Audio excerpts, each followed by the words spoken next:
Before the ships, before the guns, before flags were planted in our soil, our thrones were more than seats. They were the heartbeat of our people, the soul of our names. Mali's gold, Benin's bronze, Ashanti drums that call the ancestors home. Zulu warriors dancing in royal courts. Zema chiefs whose words were law and prayer. Our kings were not just rulers. They were the breath of the people. The crown was the people. The throne was the people. They came. Not just for land, not just for gold. They came for the throne.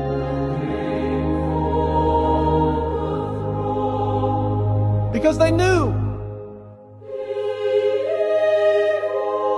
if you break the throne, you break the spirit. So they tore our crowns apart, locked our kings in chains, exiled Prempe of Ashanti, silenced Kakuaka of Zema, burned palaces, stole regalia, and crowned imposters in our names. Indirect rule, they called it. But we know what it was. Indirect slavery.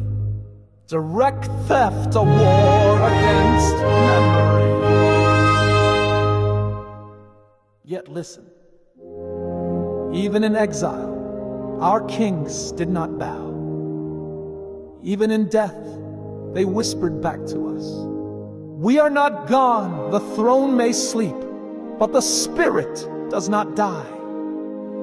Every drumbeat in secret ceremonies, every elder who spoke the old names in the dark, every mother who told her child, "You are descended from kings." That was resistance. Do you hear it?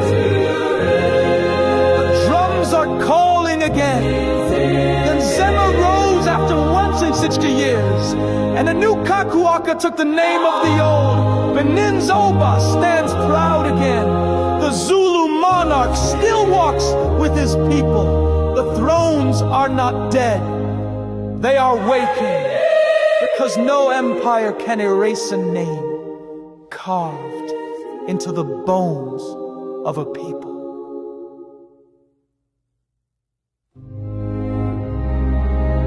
This is not just about crowns. This is not just about kings. This is about memory, about dignity, about saying, "We are still here, we are not broken. The thrones will rise again." And this time,